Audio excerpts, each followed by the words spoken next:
Over the last several years, the number of children targeted online for sex has risen into the thousands. Why are the numbers rising?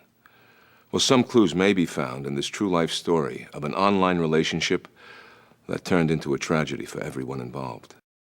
Christina Long seemed like a happy, typical 13-year-old girl. She was a cheerleader, altar girl, and a 6th grade honor student at St. Peter's School in Danbury, Connecticut. After her parents divorced and her mother moved away, Christina came to live with her aunt, Shelley Riling. When Christina was 12, Shelley bought her a computer and felt secure, thinking her niece was safe at home online. But then when she started staying up till 11 o'clock at night, and once on a Saturday she was at 12 midnight, I thought she was watching TV and she was on the computer, I got a little concerned. On Friday nights, when she wasn't online, Christina liked to go to the mall with her friends. Shelley always picked her up promptly at 9. But when she arrived on the night of May 17th, there was no sign of Christina.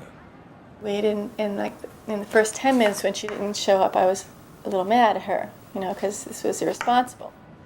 But then after 15 minutes went by, I started getting worried. And then after 30 minutes went by, I started getting very nervous. And by 9:45, my anxiety was sky high. Shelley called the Danbury police, who initially suspected Christina was a runaway. The detective turned to her computer for clues about where she might have gone. At 6 a.m. the next morning, AOL finally gave him Christina's password. What he found surprised Shelley. There was a message, and Dos Reyes was saying to her, "I'm sorry that I didn't wear a condom."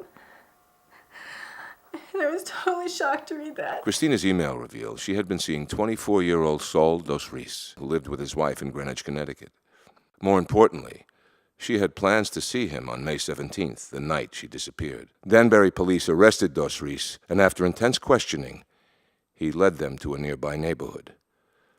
There, lying face up in a stream, was Christina's body. She had been strangled. I met her talking. She popped in one day. We started talking. Dos Reis claims Christina instant messaged him first based on a mutual interest in fast cars, mentioned in his AOL profile. His screen name was Hot ES300, the model of a Lexus automobile. Over the course of 4 weeks, they went from instant messaging to emailing, and then started talking on the phone. According to the prosecution, Dos Reis seemed to know Christina was a minor. Moreover, he had enticed her, telling her she was attractive and sexy and promising her gifts. Later, he asked for suggestive photos to show his friends. In one email, he wrote, "We definitely got to show them something wild, right?" A common approach, according to Detective Jim McLaughlin, who has studied predators for over 15 years. Offenders can listen to children. They respond to what they're saying. That feeds into that child's ego, and they can select kids as a result of those markers. They're looking for children with more technical knowledge than their parents, and especially for kids that don't seem to be listened to, don't have anyone in their lives that are willing to show them attention. And those are the children they're selecting online for victimization. Shelley has left her niece's room the way it was the day she disappeared. She had warned Christina about internet predators and meeting people online. Christina assured her she was streetwise, yet before her aunt made her change it, her screen name was Long Too Hot for You. I believe she was exploring her sexuality in a dangerous way, but she didn't know that. And it was safer to explore it, she felt, on the internet than to explore it with me or to explore it with her classmates or her friends who weren't at the point she was at yet because they were all a year younger than her. Experts say kids use the internet to explore aspects of their identity. They may flirt and give out mixed messages, all the while feeling invincible. Kenneth Lanning is a former FBI profiler who spent 20 years studying both victims and offenders. Every kid is unique. And in some ways, maybe she did things more than another kid. But the fact that children have needs and wants and desires, and they're trying to explore things, and they're going to take risks and take chances, all that kind of stuff is very typical of teenagers. They can have these secret lives that other people aren't privy to. Not just their parents, but even their friends and peers are unaware of what they're doing.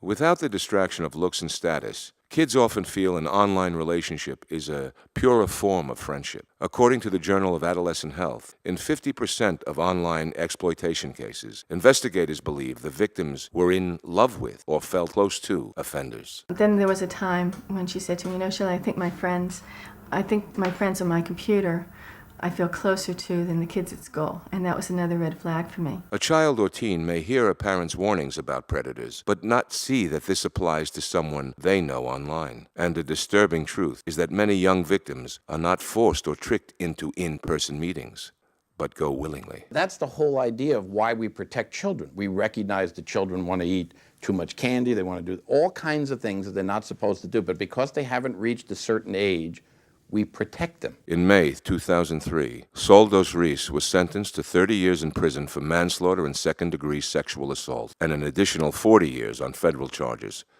to be served concurrently. Like many predators, Dos Reis doesn't seem to be able to stop at just one victim. Yes, I had a lot of friends online. Did you ever meet any of them in person? Yes. Even from behind bars last year, Dos Reis posted a webpage encouraging young women to write to him. Since then, this page has been removed. After working with offenders like Dos Reis, as well as with victims, Detective McLaughlin was able to create child characters online that are attractive to predators. Since 1997, Detective McLaughlin's agency has arrested over 400 offenders from 48 different states and 15 countries. But is the Internet creating predators? And if so, are they outpacing law enforcement's ability to catch them? Well, it's somewhat counterintuitive, but the Internet has actually allowed law enforcement to arrest offenders that would go otherwise undetected.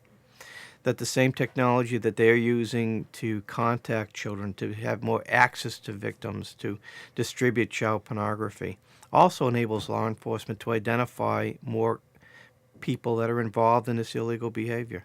Most parents agree that the Internet is an amazing resource that enriches our children's lives.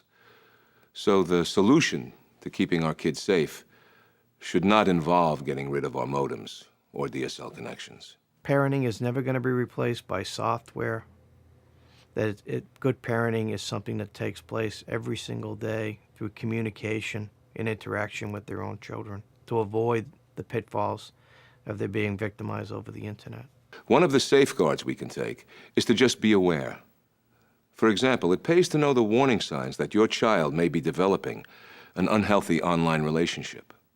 For instance, a child that's no longer communicating with their parent about what they're doing online, a child that minimizes the screen of their computer when they walk by, a child that's getting unexplained telephone calls or mail, a child that has unexplained absences from the home where they may potentially be meeting an offender. These are all signs that parents have to watch out for when their child spends a great deal of time on the Internet. It is also critical to keep the lines of communication open. Kids need to feel safe communicating their online experiences to their parents. And many children aren't honest about what's going on the Internet because they fear that the parent's going to take away certain freedoms. So the child has to be empowered to know that when they make these reports, that it's an appropriate action on their part that isn't going to result in their freedom being curtailed to use the Internet.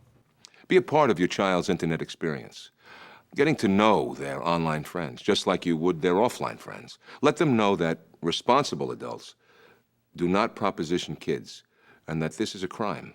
So they need to know not only where their child is when they leave their home, they also need to know where their child is when they go on the Internet. That's so key, I can't stress that enough. Work with your kids to establish rules of the road, so they have guidelines and boundaries, just like they do in their offline world. The same set of guidelines for adolescents isn't going to work for younger children and vice versa. So you have to be age appropriate. Encourage your children to share new online tips and websites with you, and keep educating yourself about technology and the Internet. So I should have educated myself about what was on the Internet before I let her be on it. And that's something that I will chastise myself about for the rest of my life.